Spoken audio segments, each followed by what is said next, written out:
السلام علیکم ویورز، میرا نام عطاء الرحمن اور آپ دیکھ رہے ہیں عطاء بخاری یوٹیوب چینل۔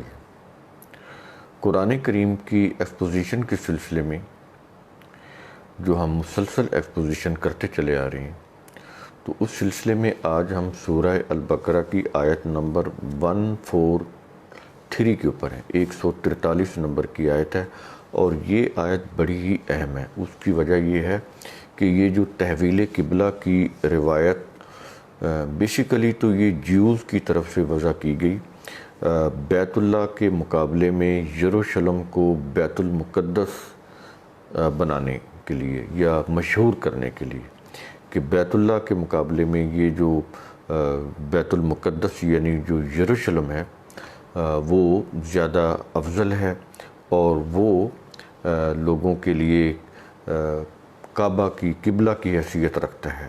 بیسیکلی اس کا مقصد یہ تھا، تو اس کے لیے انہوں نے پھر وہ مشہور جو روایت ہے عشرہ مبشرہ والی، اس میں بیسیکلی تو انہوں نے اپنا مقصد پورا کرنا تھا، یروشلم کو بیت اللہ کے مقابلے میں بیت المقدس بنانا تھا، تو اس کے لیے یہ اتنا آسان کام نہیں تھا، تو اس کے لیے پھر اس روایت کے اندر انہوں نے عشرہ مبشرہ کی ایک وہ خوشخبری بھی ڈال دی اپنی طرف سے۔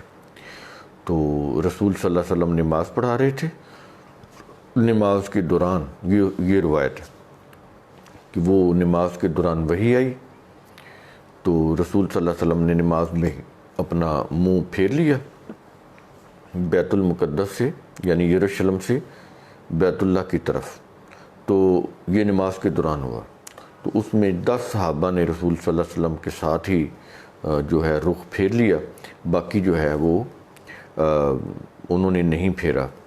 تو اس سے پھر رسول صلی اللہ علیہ وسلم نے جو روایت بتا رہی ہے، تو رسول صلی اللہ علیہ وسلم سے منسوب کر کے یہ ان 10 صحابہ کو خوشخبری سنائی گئی، ان کا نام لے کر کہ وہ جنت میں ہیں، یعنی ابو بکر فی الجنہ، عمر فی الجنہ، عثمان فی الجنہ، علی فی الجنہ، طلحہ فی الجنہ، اس طرح یعنی یہ 10 صحابہ کے نام لیے گئے، یہ بن گئے عشرہ مبشرہ۔ اور جو باقی لوگ نماز پڑھ رہے تھے ان لوگوں کے متعلق پھر کیا کہیں گے؟ یہ تو جنتی ہو گئے نا، تو اس کا مطلب ہے ان کی تو جنت ڈاؤٹ فل ہو گئی۔ تو لیکن جنتی کی جو خوشخبری ہے وہ اتنی مسلمانوں کو بھا گئی کہ انہوں نے اس خوشی میں یا اس خوش فہمی میں باقی روایت کے اوپر غور ہی نہ کیا کہ جو بیت اللہ جس کو قرآن نے کہا ان اول بیت وضع للناس، کہ پہلا گھر جو لوگوں کے لیے کعبہ کے طور پر بنایا گیا وہ وہی ہے جو مکہ ہے، اور اس میں پھر وہ نماز کے اندر بھی وہ تبدیلی کا حکم آ گیا، وہ بھی ان کو کوئی چیز عجیب نہ لگی، اور 10 صحابیوں کو چھوڑ کر باقیوں کو وہ دوسرے لفظوں میں یہ جنتی ہے، تو وہ پھر کیا ہے آپ خود سوچ لیں۔ تو کسی چیز کے اوپر لوگوں نے توجہ نہ دی، بس وہ عشرہ مبشرہ کی چیز اتنی بھاگی اور آج تک وہ مشہور چلی آ رہی، اور اگر اس کے اوپر غور کریں تو یہ بڑی ہی جو روایت ہے یہ تو پورے صحابہ کرام کے خلاف ہے۔ یہ روایت جو قرآن کی شہادات ہیں صحابہ کرام کے متعلق، تو یہ ان کے بھی خلاف ہے۔ تو خیر یہ شروع میں تمہید میں نے اس لیے باندھی تاکہ آپ کو اس کی انٹرپریٹیشن، کیونکہ یہ جو آیت ہے اس کی انٹرپریٹیشن اسی روایت کی روح سے کی گئی اور اس کو توڑ موڑ کر ٹیمپرنگ کر کے اس کے معنی بدلے گئے، تو اس لیے میں یہ کہہ رہا ہوں کہ یہ بڑی اہم آیت ہے، یہ بڑا اہم اس کا انٹرپریٹیشن ہے۔ تو آگے بڑھنے سے پہلے اگر آپ نے میرا چینل سبسکرائب نہیں کیا تو اسے سبسکرائب کر لیں اور بیل آئیکن بھی پریس کر لیں۔ اب یہ آیت یہاں سے شروع ہو رہی ہے کہ وَيَكُونَ الرَّسُولُ وَكَذَلِكَ جَعَلْنَاكُمْ أُمَّةً وَسَطًا لِتَكُونُوا شُهَدَاءَ عَلَى النَّاسِ۔ اب اس میں پہلا خطاب تو نبی کریم صلی اللہ علیہ وسلم کے صحابہ سے ہے۔ اب یہ دیکھیں تمام صحابہ سے مخاطب ہے قرآن کریم۔ جب یہ نزول ہو رہا تھا قرآن کا تو نبی اور نبی کریم صلی اللہ علیہ وسلم کے ساتھی یعنی صحابہ کرام، یہ ان سے خطاب ہے کہ وَكَذَلِكَ جَعَلْنَاكُمْ، ہم نے تمہیں بنایا۔ اب قرآن کے اولین مخاطب وہی ہے نا، نبی کریم صلی اللہ علیہ وسلم اور ان کی جماعت یعنی صحابہ کرام، تو ان کو کہہ رہا ہے کہ ہم نے تمہیں بنایا۔ کیا بنایا؟ امتاً وسطاً لتکونوا، امتاً وسطاً، ہم نے تمہیں امت وسطہ بنایا. یہ وسطن توا کے ساتھ ہے. تو یہ وسطن کیا ہوتا ہے؟ سینٹر، درمیان. تو جو چیز درمیان میں ہو، سینٹر میں ہو، اس کو وسطن بولتے ہیں. تو امت وسطہ جو درمیان میں ہو. بین کا معنی بھی یہی ہے، بین الاقوامی، انٹرنیشنل، یہ ہے اس کا معنی. امتم وسطن، انٹرنیشنل امت، یعنی یہ نبی کریم صلی اللہ علیہ وسلم اور ان کے صحابہ سے خطاب ہے کہ امت وسط. اور آج بھی اس قوم سے خطاب ہے جو بھی قوم اس قرآن کے اوپر ہے، جو بھی، اگر ہے تو، اگر نہیں ہے تو پھر نہیں. زبانی کلامی کلمہ پڑھ کے نہیں، جیسے وہ مذہبی طور پہ بنائے ہوئے ہیں. واقعتاً اگر وہ قرآن کے اصولوں کے اوپر ہے تو وہ قوم امت وسطہ ہوگی. اب یہ بین الاقوامی یعنی انٹرنیشنل جو نیشن جس کو بتا رہا ہے، قوم بتا رہا ہے، وہ کہتا ہے کہ تم ہو جو قرآن کے اصولوں کے اوپر ہو. تو ہم نے تمہیں یہ اس لیے انٹرنیشنل نیشن بنایا تاکہ لِتَكُونُوا شُهَدَاءَ عَلَى النَّاسِ، تاکہ تم لوگوں کے اوپر نگہبان ہو، تاکہ تم لوگوں کے اوپر پاسبان بنو، نگہبان بنو. یہ یہاں پر گواہ کا معنی بھی آتا ہے، شہداء کا مطلب گواہ بھی ہوتا ہے. انہوں نے تو شہداء بنا دیے نا، مرے ہوئے لوگ، ان کی روح سے پھر شہداء کانفرنس ہو رہی ہے. اب یہ دیکھیں یہ قرآن کن کو شہداء بول رہا ہے؟ جو گواہ ہوتے ہیں، جو نگہبان ہوتے ہیں، جو واچ کر رہے ہوتے ہیں چیزوں کو. اب یہ جو امت واسطہ، یہ جو انٹرنیشنل جو نیشن ہے، جو قرآن کے اصولوں پر چلنے والی ہے، جس نے بیت اللہ کے اندر اللہ کے قوانین کی روح سے نظام ایک سیٹ اپ کیا، نبی کریم صلی اللہ علیہ وسلم اور ان کی جماعت نے وہاں پر ایک نظام اسٹیبلش کیا. اب ان سے یہ کہہ رہا ہے، کہتا ہے کہ جب تم نے یہ نظام اسٹیبلش کیا ہے تو تم نگہبان ہو، پاسبان ہو. کس کے؟ صرف اپنی قوم کے نہیں، صرف عربوں کے نہیں، شہداء علی الناس کے الفاظ استعمال ہو رہے ہیں، تمام انسانیت کے، آل ہیومینٹی. اس کے اندر تمام، وہ کسی خطہ کی ہوں، کسی رنگ کی ہوں، کسی نسل کی ہوں، کسی علاقے کی ہوں، کسی بھی زمانے کی ہوں. ٹھیک ہے؟ تو تمام کے تمام لوگوں کے اوپر تم نگہبان ہو، کیونکہ تمہیں ذمہ داری سونپی گئی ہے اس کے نظام کو چلانے کی، اور اس کے نظام کی روح سے تمام انسانوں کے ساتھ ان کے بھلائی کا سلوک کرنے کی، حسن سلوک کا معاملہ کرنے کی، تمام انسانوں کا خیال رکھنے کی. یہ ذمہ داری ہے تمہارے اوپر. صرف اپنا خیال نہیں رکھنا، تمام انسانیت کا خیال رکھنا ہے، ان کو واچ کرنا ہے، ان کے مسائل کو حل کرنا ہے. اب یہ دیکھیں کتنا بڑا سٹیٹس بتا رہا ہے. جو بھی قوم قرآن کی روح سے نظام قائم کرے گی، یہ اس قوم کا سٹیٹس بتا رہا ہے کہ وہ بین الاقوامی ہوگی. تو وسطاً میں یہ چیز سمجھ آئے گی کیا ہوتی ہے. جو چیز سینٹر میں ہوگی وہ یہ کہتا ہے کہ تمہاری نظر تو پھر ہر طرف ہونی چاہیے. یہ بھی اس کا معنی ہے. جو چیز سینٹر میں ہو تو اس کی تو ہر ایک سے فاصلہ ایک جیسا ہوتا ہے. سینٹر میں جو ہے جیومیٹری کی روح سے ایک جو ڈاٹ ہے، وہ سینٹر میں جو بنا ہوا ہے، اس کے ارد گرد جب آپ اس کو گھمائیں گے پرکار کو، تو وہ اس نقطے کا جو ڈسٹنس ہے وہ پورے ہر جس اینگل سے بھی ناپیں گے وہ ایک ہی آئے گا. تو وہ کہتا ہے اس طرح سے ہونا چاہیے. اس کا مطلب کیا ہے؟ یہ فزیکلی ڈسٹنس کی بات نہیں کر رہا قرآن کریم. یہ اس ڈسٹنس کی بات کر رہا ہے جو جسٹس سے ریلیٹڈ چیز ہے، عدل کے ریلیٹڈ چیز ہے، انصاف سے ریلیٹڈ چیز ہے، ویلفیئر ہونے کے اعتبار سے، کہ تم عدل و انصاف کے روح سے، ویلفیئر یعنی لوگوں کی بہتری اور فلاح و بہبود کی روح سے، تم یہ نہ ہو کہ کچھ قوموں کی طرف تمہارا جھکاؤ ہو جاؤ اور کچھ قوموں کی طرف سے تم کھنچ کر پیچھے ہٹ جاؤ. تو ڈسٹنس تو مینٹین نہ رہا، یعنی تم کسی کی طرف تو جھک گئے، تمہارا جھکاؤ کسی خاص قوم کی طرف ہو گیا، علاقے کی طرف ہو گیا، اور دوسرے جو علاقے یا قوم کے لوگ ہیں ان سے تم دور ہو گئے. تو کہتا ہے یہ چیز نہیں ہونی چاہیے، کیونکہ اللہ نے تمہیں امتا واسطہ بنایا، امتوں واسطہ بنایا کہ تم نے اپنے آپ کو بالکل سینٹر میں رکھنا ہے.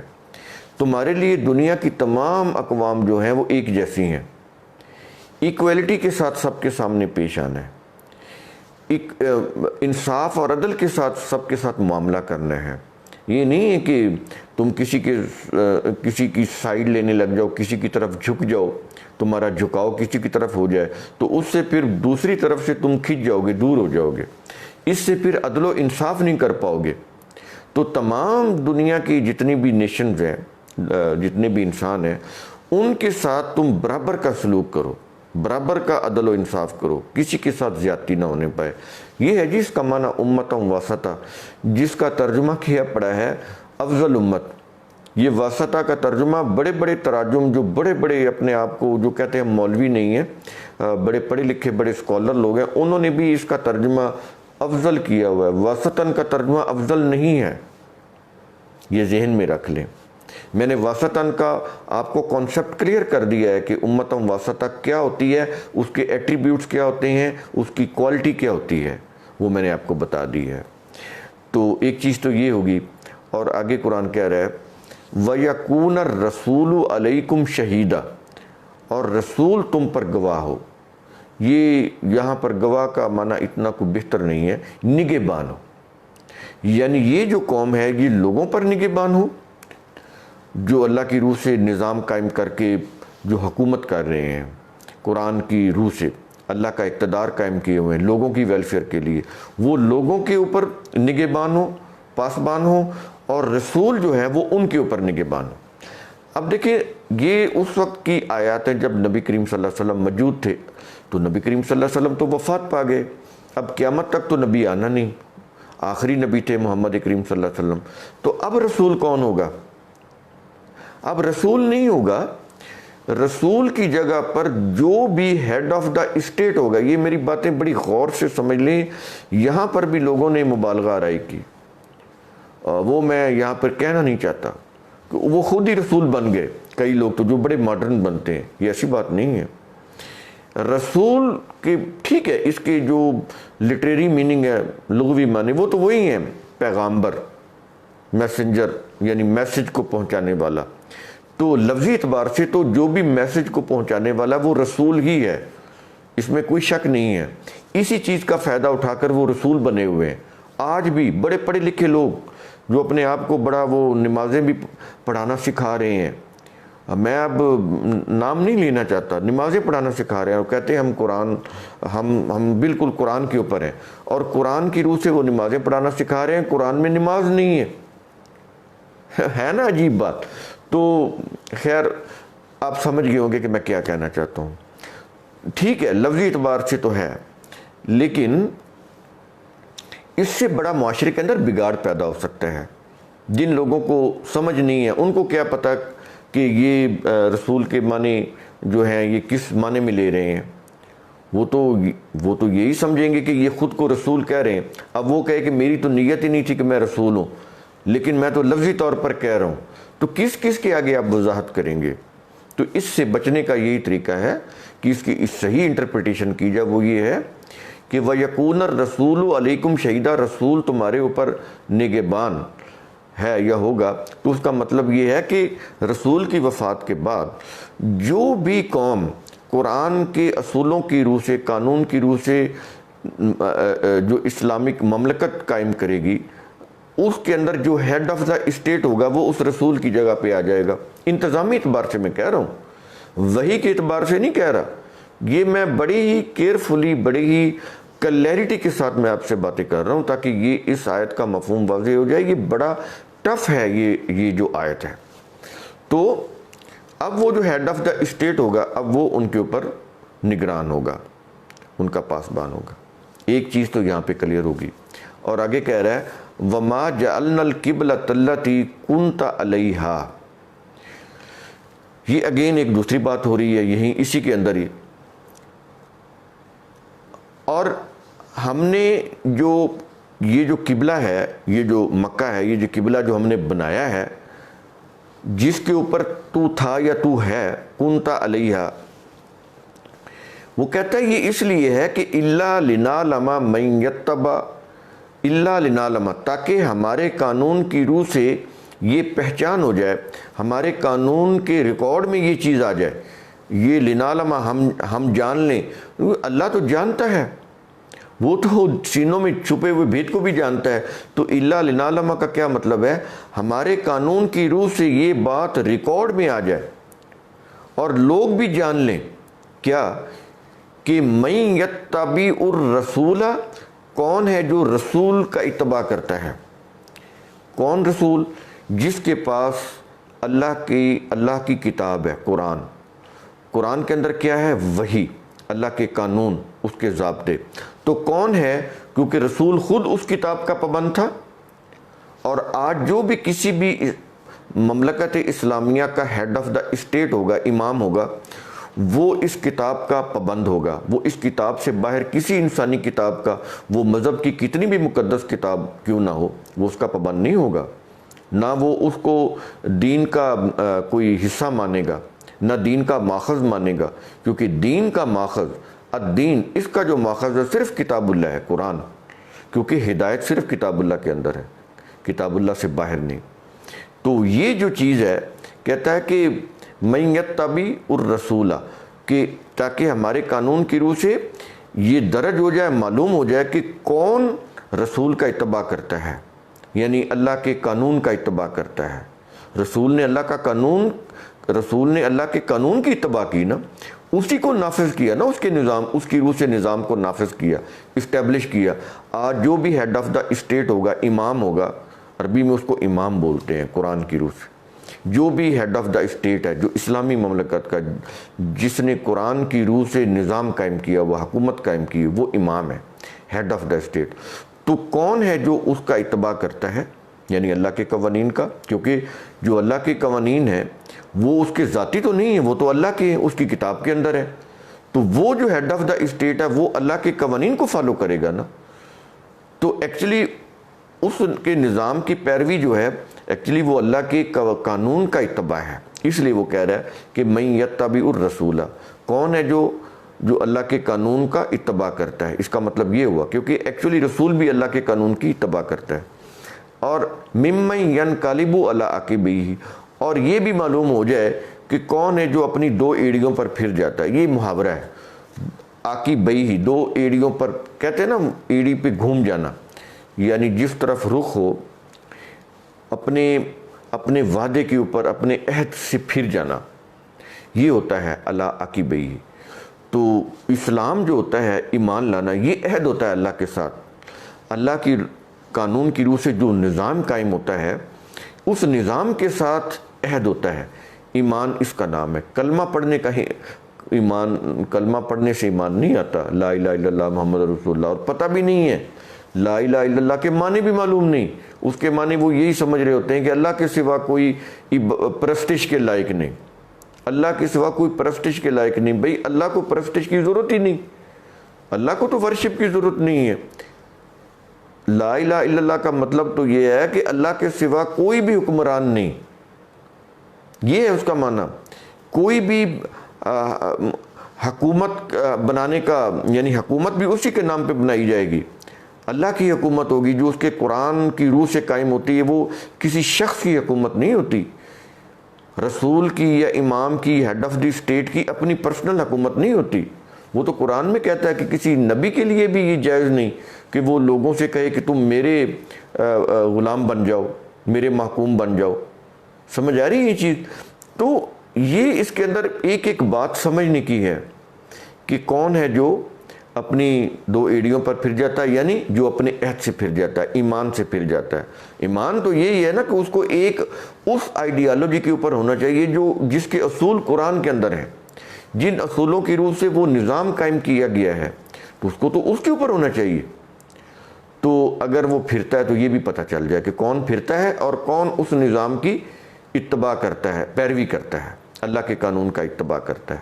تو یہ دو گروہ پہچانے جائیں گے، جو اتباع کرنے والے ہیں اللہ کے قانون کی، اور جو اس سے سرکشی برتنے والے ہیں وہ بھی. یہ دو گروہ ہو گئے نا، دونوں کی پہچان ہو جائے گی. اس سے اندازہ لگا لیں کتنی گہری بات کر رہا ہے قرآن کریم. اور آگے کہتا ہے کہ وَإِن كَانَتْ لَكَبِيرَةً، کہتا ہے یہ کوئی آسان کام نہیں ہے. ایک قرآن کی آئیڈیالوجی کے اوپر آ جانا، اس کے لیے تو مذہب چھوڑنا پڑے گا، مسالک چھوڑنے پڑیں گے، اپنے عقائد چھوڑنے پڑیں گے، اس کے لیے تو اپنی مفاد پرستیاں، یہ عقائد کیا ہوتے ہیں؟ مفاد پرستیاں ہی تو ہوتی ہیں، وہ چھوڑنی پڑیں گی۔ اب یہ دیکھیں نا، جو ایک نماز صبح کی پڑھتا ہے وہ اس کا عقیدہ ہے نا کہ زور کی نماز تک میرے سارے گناہ معاف ہو گئے، پھر میں زور کی نماز پڑھوں گا تو عصر کی جب پڑھوں گا تو اس کے درمیان سارے گناہ معاف ہو جائیں گے۔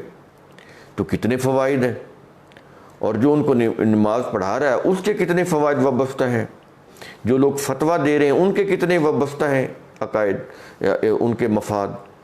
اسی طرح جو لوگ شیوخ ہیں، جو لوگ احبار اور رہبان ہیں، جن کے بڑے بڑے لائبریریز، جن کے بڑے بڑے مدرسے، جامعات، جن کے بڑے بڑے وہ علامہ، بڑے بڑے ان کے خطبات اور ان کے جلسے جلوس، ان کی جھنڈیاں، ان کے بینرز، ان کے نعرے، ان کی قوت، ان کے پریشر گروپ، کتنی مفاد پرستی کی چیزیں ہیں۔ کبھی غور تو کریں آپ، یہ ساری جاتی ہیں۔ تو کہتا ہے کہ وَإِن كَانَتْ لَكَبِيرَةً، کہتا ہے کہ یہ بڑی بھاری ذمہ داری ہے، بڑا بھاری کام ہے، یہ کوئی آسان کام نہیں ہے۔ کہتا ہے کہ إِلَّا عَلَى الَّذِينَ هَدَى اللَّهُ، لیکن کہتا ہے کہ ان کے لیے یہ بھاری نہیں ہے جن کو جو اللہ نے ہدایت دی، جو اس ہدایت کے اوپر ہے، ان کے لیے یہ بھاری نہیں ہے۔ جو اس اللہ کی ہدایت کے اوپر نہیں ہے ان کے لیے تو یہ بہت بھاری ہے، کیونکہ وہ تو اپنے مذہب میں، اپنے مسالک میں، اپنی فقوں میں رہ کر ہی اپنے مفاد کو وہ بہتر طریقے سے انجوائے کر سکتے ہیں۔ ان کے لیے تو یہ بہت مشکل ہے، وہ تو آئیں گے ہی نہیں، اول تو آئیں گے ہی نہیں۔ اگر آنا بھی چاہیں تو 1000 بار سوچیں گے، کیونکہ انہیں اپنی ساری مفاد پرستی کی چیزیں چھوڑنی پڑیں گی۔ تو وہ آسانی کے ساتھ کیسے چھوڑ دیں؟ کہتا ہے وَإِن كَانَتْ لَكَبِيرَةً، یہ بڑی ہی ان کے اوپر بھاری چیز ہے، لیکن ان کے لیے نہیں جو اللہ کی ہدایت کے اوپر ہے۔ یہ ایک چیز یہ ہو گئی۔ اور آگے کہتا ہے کہ اگر تم ایسا کر لو، تمہاری ایک آئیڈیالوجی ہو جائے، یہ جگہ جگہ تم رخ کر رہے ہو، اگر تم ان سے منہ موڑ کر صرف تمہارا قبلہ ایک ہو جائے، یعنی تم ایک آئیڈیالوجی کے اوپر آ جاؤ، اس نظام کے اوپر آ جاؤ جس کے قوانین اللہ نے اپنی کتاب قرآن کے اندر دیے ہیں، تو کہتا ہے کہ پھر کیا ہوگا؟ وَمَا كَانَ اللَّهُ لِيُضِيعَ إِيمَانَكُمْ، تو پھر اللہ بھی ایسا نہیں ہے کہ تمہارے ایمان کو ضائع کر دے۔ اب آ رہی سمجھ کیا قرآن کہہ رہا ہے؟ کہتا ہے کہ اس نظام کے لیے تو پھر تمہیں بڑی ایفرٹس کرنی پڑیں گی، بڑی جد و جہد، بہت زیادہ تمہیں مشکلات سے گزرنا پڑے گا، اپنی بڑی سیکریفائسز کرنی پڑیں گی۔ تو تم کیا سمجھتے ہو کہ پھر اللہ تعالیٰ تمہاری ان ایفرٹس کو ضائع کر دے گا؟ نہیں، وہ تمہارے ایمان کو ضائع نہیں کرے گا، تمہارے یقین کو، تمہارے امن اور سکون کو ضائع نہیں کرے گا۔ وہ تمہارے اندر امن آئے گا۔ ایمان آنے سے کیا ہوتا ہے؟ سلامتی آتی ہے، امن آتا ہے، پیس، معاشرہ پیسفل ہوتا ہے، معاشرے کے اندر پیس ہوتا ہے، کام اینڈ پیس۔ یہ وہ قوم اس لیول پہ آ جاتی ہے جو ایمان لاتی ہے۔ کہتا ہے وہ پھر ضائع نہیں ہوگا جب تک وہ تم اس نظام کے اوپر چلو گے جس کے قوانین اللہ نے قرآن کے اندر بیان کیے ہیں، تو پھر تمہارے اندر پیس بھی ہوگا، کام بھی ہوگا، تم سکون میں بھی ہوگے، امن میں بھی رہو گے، ہر قسم کے خوف اور حزن سے تم دور رہو گے، خوشحالی اور کامرانیاں تمہارے قدم چومیں گی۔ تو یہ ہے۔ اور اگر تم نے وہ اس کو بھاری سمجھا، اپنی مفاد پرستیوں میں رہے، تو وقتی طور پر تو مفاد ہو سکتا ہے، لیکن وہ فریب نفس ہے، تم دھوکے میں پڑے ہوئے ہو کہ ہمیں ثواب ہو رہا ہے، ہماری شفاعت ہو جائے گی، ہماری بخشش ہو جائے گی۔ تو کہتا ہے دھوکے پر مبنی تمہارے یہ عقائد ہیں۔ ہم یوں کوئی قرآن پڑھیں گے تو مردہ بخشوا لیں گے، ہم جنازہ 40 بندے جنازہ پڑھیں گے تو مردے کی بخشش ہو جائے گی، ہے نہیں یہ عقائد؟ تو کہتے ہیں یہ تمہارے دھوکے ہیں، تمہارے مذہب کے پیشواؤں نے تمہیں دیے ہوئے ہیں۔ وقتی طور پر تو تمہیں سکون ہو جاتا ہے، بڑے سکون ہو جاتا ہے تمہیں کہ یہ چیزیں کر کے مذہب کی تم اپنے آپ کو فریب دے کے وقتی طور پر سکون میں آ جاتے ہو، لیکن کہتا ہے کہ یہ چیزیں تمہارے لیے جو ہیں بہت ہی ہلاکت خیز ہیں، اس لیے کہ تم ان دھوکوں میں پڑے ہوئے ہو، اور تمہاری انرجی بھی ضائع ہو رہی ہے، ٹائم بھی ضائع ہو رہا ہے، پیسہ بھی ضائع ہو رہا ہے، اور تم کر کچھ نہیں رہے، اپنی منزل سے دور ہوتے چلے جا رہے ہو۔ تو اس لیے وہ کہتا ہے کہ اولئک حبطت اعمالہم، تمہارے یہ تمام اعمال ضائع چلے جا رہے ہیں، اس لیے کہ ان کا کوئی نتیجہ مرتب نہیں ہو رہا، اس لیے کہ تم دھوکہ میں ہو۔ یہ چیزیں تو ہم نے تمہیں کہی نہیں، یہ چیزیں تو تمہاری بہتری کے لیے ہیں ہی نہیں، ہم نے تمہیں کہی نہیں، یہ چیزیں تو تم اپنے مذہبی پیشواؤں اور ان کی لکھی ہوئی کتابوں کی روح سے کر رہے ہو۔ یہ جتنے بھی تم نے عقائد بنائے ہوئے ہیں، جو بھی مذہبی رسوم بنائی ہوئی ہیں، یہ ہم نے تو تمہیں نہیں کہا، لہٰذا یہ ضائع چلے جائیں گے۔ تو جو ضائع نہیں ہوگا وہ کیا ہوگا؟ کہ جو تم اللہ کے اوپر ایمان لاؤ گے، اور اللہ کے اوپر ایمان لانے کا کیا مطلب ہے؟ کہ اللہ کی جو اقدار ہیں قرآن کے اندر ان کو اپناؤ گے، ان کی روح سے ایک معاشرہ جو ہے وہ اسٹیبلش کرو گے، اس کی روح سے نظام بناؤ گے، اسٹیٹ قائم کرو گے، تو اس میں پھر تمہیں عافیت ملے گی، اس میں تمہیں پھر جو ہے حفاظت ملے گی، امن اور سکون ملے گا۔ تو یہ چیز اس کے اندر آ گئی، اور آگے کہہ رہا ہے کہ ان اللہ بالناس لرؤوف الرحیم۔ اب یہ دیکھیں بالناس، یہ انسانوں کی بات کر رہا ہے، صرف مسلمانوں کی یا مومنوں کی بات نہیں کر رہا۔ وہ کہتا ہے کہ اللہ جو ہے وہ تو تمام انسانوں کے لیے لرؤوف، شفقت کرنے والا ہے۔ وہ شفقت کرنے والا ہے تو یہ تمہیں سمجھا رہا ہے، ورنہ اس کو کیا ضرورت؟ یہ جو قرآن نازل کیا تو یہ اس کی شفقت ہی تو ہے کہ وہ تمہیں وارن کر رہا ہے، سمجھا رہا ہے، اپنے ضابطے بتا رہا ہے، جس میں اس کا کوئی فائدہ نہیں ہے۔ وہ تو الصمد الغنی ہے، تمہارے فائدے کے لیے، انسانوں کے فائدے کے لیے۔ تو کہتا ہے کہ اللہ تو انسانوں کے ساتھ شفقت کرنے والا ہے، لرؤوف الرحیم، اور کیا ہے؟ رحیم ہے۔ رحیم کا مطلب انہوں نے کیا کیا ہوا ہے؟ مہربان ہے، رحم کرنے والا ہے۔ یعنی کسی کے اوپر جیسے کوئی بندہ ظلم کر رہا ہو نا، تو وہ اس کو کوئی احساس دلائے، تو اس کو کہے کہ ترس کھاؤ، تم اس کے اوپر ظلم کر رہے ہو، تو وہ ترس کھا کے کوئی اس کے اوپر ظلم کرنا بند کر دے، تو ہمارے ہاں یہ معنی ہوتا ہے رحم کرنا، ہم نے اس کو رحم بنایا ہوا ہے، یہ رحیم ہے۔ رحیم کا کیا مطلب ہوتا ہے؟ پروگریسیولی نشو و نما دیتے چلے جانا، پروگریسیولی۔ ایک بیج بوتے ہو تو وہ دیکھے کیسے پروگریسیولی آہستہ آہستہ وہ پھل دینے والا پودا بن جاتا ہے۔ پریگننسی ہوتی ہے، اس کے بعد دھیرے دھیرے دھیرے وہ 9 ماہ میں بچہ ایک ڈیولپ ہو جاتا ہے، پھر باہر آتا ہے، پھر بچے جب ماں کے پیٹ میں تھا نہیں مانگ سکتا تھا، وہاں بھی اس کی نشو و نما ہوئی، ماں کو بھی نہیں پتہ چلا کہ کیسے نشو و نما ہو رہی۔ پھر باہر آیا، باہر بھی اس کے لیے دودھ کا انتظام اللہ نے اسی ماں کے ذریعے سے کر دیا۔ بڑا ہوا، ٹھوس غذا کا بندوبست، پورا کارخانہ کائنات اس کی نشو و نما میں لگا ہوا۔ یہ ہے رحیم، سمجھ آئی؟ اور اسی سے رحم ہے، ماں کا رحم جس کے اندر بچہ پرورش پاتا ہے، نشو و نما پاتا ہے، ڈیولپ ہوتا ہے۔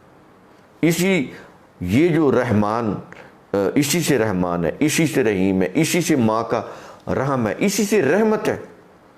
دیکھیں قرآن کریم کے الفاظ، اگر یہ ان کی میننگ سمجھ آ جائے، وجد طاری ہو جاتا ہے انسان کے اوپر۔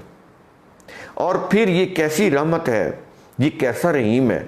جیسے ماں کے رحم کے اندر بچے کی ڈیولپمنٹ ہو رہی ہوتی ہے، تو ماں کا خون جو ہے اس کے ساتھ اس کی ڈیولپمنٹ ہو رہی ہوتی ہے، لیکن ماں جو ہے پوری زندگی اس کے اوپر کبھی احسان نہیں جتاتی کہ میں نے اپنا خون دیا تمہاری پرورش کے لیے، کبھی ماں نہیں کہے گی۔